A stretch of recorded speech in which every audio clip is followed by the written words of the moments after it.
నమస్తే, welcome to our channel. నేను సిరి. తెలంగాణ ముఖ్యమంత్రి రేవంత్ రెడ్డి గారి పైన కుట్ర జరగబోతుందా? అంటే బీఆర్ఎస్ బీజేపీ రెండు మిలాఖత్ అయిపోయి రేవంత్ రెడ్డి గారి పైన అంటే ఈ కాంగ్రెస్ ప్రభుత్వం తెలంగాణలో కూలిపోయేలాగా చేస్తున్నాయా? సో ఈ విషయం అయితే మరి రాహుల్ గాంధీకి తెలిసిందా?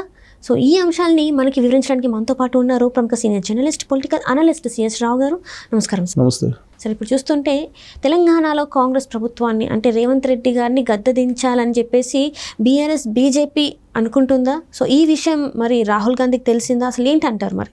సో ప్రభుత్వాన్ని గద్దెదించాలి, ప్రభుత్వాన్ని పడగొట్టాలి, రేవంత్ రెడ్డి ముఖ్యమంత్రిగా చేయకూడదు అనేది ఆయన ముఖ్యమంత్రి అయినటువంటి మరుక్షణం నుంచే మన తెలంగాణలో వినిపిస్తుంది. దానికి సంబంధించి రకరకాల ప్రయత్నాలు జరుగుతూ ఉన్నాయి అనేది కాంగ్రెస్ పార్టీ సీఎంగా ఉన్నటువంటి రేవంత్ రెడ్డి అనేక సందర్భాల్లో చెప్పారు.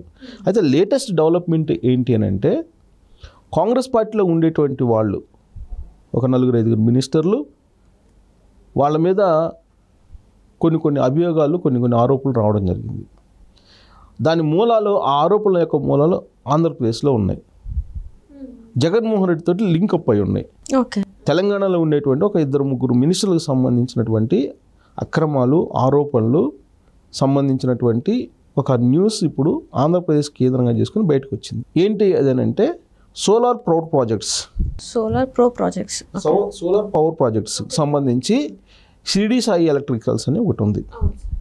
సో దానికి సంబంధించి ఇప్పుడు విదేశీ కంపెనీ, కెనడాకు సంబంధించినటువంటి ఒక కంపెనీకి అమ్మారు అనేది ఒక న్యూస్. దాన్ని అసలు పెట్టింది ఎవరు, దాని పెట్టుబడులు ఎక్కడ ఉన్నాయి, దాని వాల్యూ ఎంత, ఇప్పుడు ఎంతకు అమ్మారు అనేది కనుక చూస్తే, బ్లాక్ మనీని వైట్కి మార్చుకోవడానికి ఈ మొత్తం ప్లాన్ వేశారు. దీని వెనుక తెలంగాణకు సంబంధించినటువంటి 2-3 మంత్రుల వ్యవహారం కూడా ఉంది. అక్కడేమో ఒక కాళేశ్వరం కట్టినటువంటి ఒక contractor, big contractor mega plan ఉంది. ఆ మెగా ప్లాన్లో వీళ్ళందరూ ఉన్నారు అనేది ఇప్పుడు లేటెస్ట్ కేసు. ఇప్పుడు కెనడా కంపెనీ ఏదో అది కొన్నారు అని చెప్పి అంటున్నారు. అంటే దీని వాల్యూ పెంచుకొని, యాక్చువల్గా ఇది సూట్ కేస్ కంపెనీ. దీని మీద అనేక ఆరోపణలు వచ్చాయి. తెలుగు మీడియాలో ఆ కంపెనీ మీద అనేకమైనటువంటి ఆరోపణలు వచ్చాయి. ఇన్ని ఆరోపణలు వచ్చినప్పటికీ కూడా సోలార్ పవర్ ప్రాజెక్ట్స్ అనేటువంటి పేరుతోటి కడప జిల్లాలో 30,000 ఎకరాలు, ఎకరం 5 లక్షల చొప్పున తీసుకున్నారు. అది కాకుండా శ్రీకాకుళం, అలాగే ఉత్తరాంధ్ర ప్రాంతాల్లో ఇంకొక 30,000 ఎకరాలు, 40,000 ఎకరాలు తీసుకోవడానికి ప్రయత్నం చేశారు. ఆంధ్రప్రదేశ్ ప్రభుత్వం అంటే జగన్మోహన్ రెడ్డి ప్రభుత్వం, అంతకుముందు ఉన్నటువంటి జగన్మోహన్ రెడ్డి ప్రభుత్వం ఈ కంపెనీతో కుదుర్చుకున్నటువంటి ఒప్పందాల కారణంగా దాని వాల్యూని పెంచి చూపించి కెనడా కంపెనీకి అమ్మారు అనేది. సో ఇక్కడ ఒక 10 రూపాయలకు కొని దాన్ని ఒక 100కి క్రియేట్ చేసేసి ఆ 100కి కెనడాకి అమ్మితే ఆ 100 రూపాయలు కెనడా ఇస్తే ఈ 90 రూపాయలు వైట్ అవుతాయి. సింపుల్. సో అలా చేశారు. ఆ చేసిన దాంట్లో 2 తెలంగాణ మంత్రులు ప్రమేయం కూడా ఉంది దాంట్లో అనేది ఒకటి వినిపిస్తుంది. అదే నిజం అయితే తెలంగాణకు సంబంధించిన 2 మంత్రులు ఖచ్చితంగా బీజేపీని ఆశ్రయించేటువంటి అవకాశం ఉంది. కారణం ఏంటి? కేసుల నుంచి తప్పించుకోవాలి.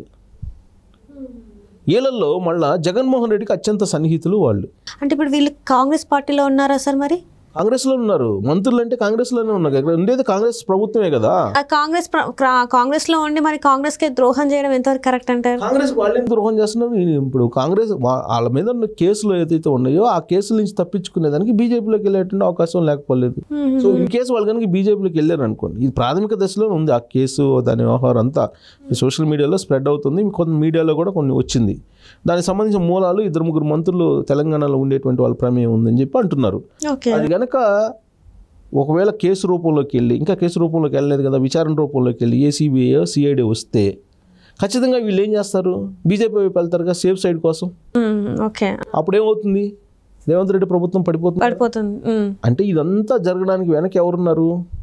జగన్మోహన్ రెడ్డి అని అంటే కేసీఆర్ ఉన్నట్టే కదా. ఇద్దరిని వేరువేరుగా చేసి రాజకీయాల్లో చూడలేం కదా. తెలంగాణ సమాజానికి స్పష్టత ఉంది ఆ విషయంలో, ఆంధ్రప్రదేశ్ సమాజానికి స్పష్టత ఉంది కదా. అంటే స్విచ్ ఒక చోట వేస్తే బల్బు ఇంకో చోట వెలిగేలా ఈ రాజకీయాలు చేస్తున్నారు. ఇప్పుడు రేవంత్ రెడ్డి అనే అతన్ని దించేయాలి. ఇక్కడ దించకపోతే ఏమవుతుంది? వాళ్ళు అరెస్ట్ ఆల్రెడీ కేసులు ఉన్నాయి. ఫోన్ ట్యాపింగ్ కేసు ఉంది, ఎలక్ట్రిసిటీకి సంబంధించినట్టు భద్రాద్రి యాదాద్రి పవర్ ప్రాజెక్ట్స్, ఛత్తీస్గఢ్తో కూల్చుకున్నటువంటి ఒప్పందాలు ఇవన్నీ ఉన్నాయి కదా. దాని మీద నరసింహారెడ్డి కమిటీ విచారణ చేస్తుంది కదా, సుప్రీంకోర్టుకి వెళ్ళారు కదా, విచారణకు హాజరు కావాల్సిందని చెప్పి కేసీఆర్కి చెప్పారు కదా. అట్ ద సేమ్ టైం జడ్జిని మార్చుకోమన్నారు కదా, మార్చేటువంటి ప్రయత్నం చేస్తున్నారు. తెలంగాణ ప్రభుత్వం 3 జడ్జిల పేరును పంపిస్తుంది సుప్రీంకోర్టుకి. ఆ 3లో ఒకరిని అపాయింట్ చేస్తారు. విచారణ అయితే హాజరు కావాలిగా కేసీఆర్. సో ఏదో ఒక కేసులో ఇరుక్కొని జైలుకి వెళ్ళాల్సిందే వేగంగా కనుక విచారణ జరిగితే.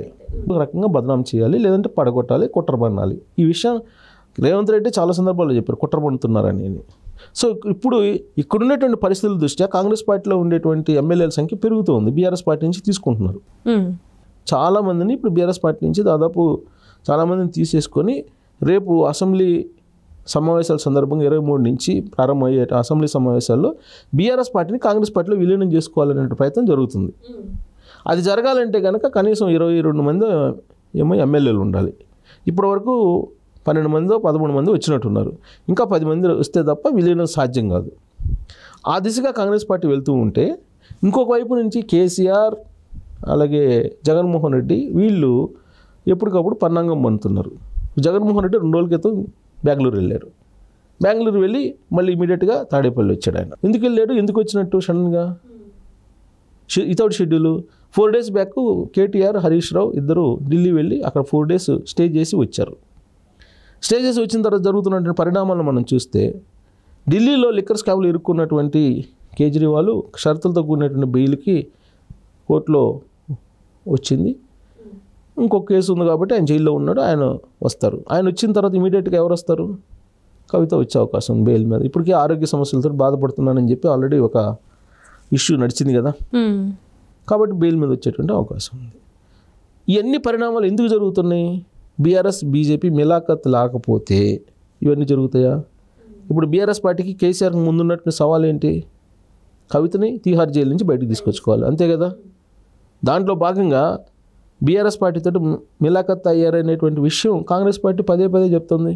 ఢిల్లీలో 4 రోజులు ఎందుకున్నారు అనేది కూడా చెప్తోంది. ఇప్పుడు హరీష్ రావు కేటీఆర్ ఏంటి పరిస్థితి అనేది కూడా హరీష్ రావు పరిస్థితి రకరకాలుగా చెప్పుకుంటున్నారు. సో ఇలాంటి పరిణామాల్లో కాంగ్రెస్ పార్టీని అసలు కుట్రవాన్ని కూల్చేస్తే ఎలా ఉంటుంది అనే దానికి ఒక పెద్ద స్కెచ్ వేశారు అనేది బెంగళూరు కేంద్రంగా ఒకటి ఇప్పుడు జరిగినటువంటి పరిణామాలు, ఆ ఇన్సిడెంట్, ఆ కంపెనీలు కుట్రలు వాటి కారణంగా అర్థమవుతుంది. అంటే బీజేపీకి ఏం కావాలి? అధికారంలో రావాలి. ఇప్పుడు దాదాపుగా 15-16 రాష్ట్రాల్లో ఉన్నటువంటి ప్రభుత్వాలను పడగొట్టి బీజేపీ అధికారంలోకి వచ్చింది. ఎలక్షన్లో కాదు, సంఖ్యాబలం, మ్యాజిక్ ఫిగర్, నెంబర్ గేమ్ తోటి వచ్చింది. సేమ్ అదే తెలంగాణలో ఇంప్లిమెంట్ చేయాలి. ఇంప్లిమెంట్ చేయాలంటే ఏం చేయాలి? ప్రస్తుతం కాంగ్రెస్ పార్టీ బలంగా ఉంది, రేవంత్ రెడ్డికి మంత్రులకు కూడా సఖ్యత ఉంది. కానీ కొంతమంది 1-2-3 మంత్రుల మీద మెడ మీద కత్తి పెట్టి ఆరోపణలు లేదా నేరారోపణలు లేదంటే ఇతరతర ఆర్థికపరమైనటువంటి ఆరోపిస్తే తప్ప వాళ్ళు బీజేపీ వైపు వచ్చేటువంటి పరిస్థితి లేదు.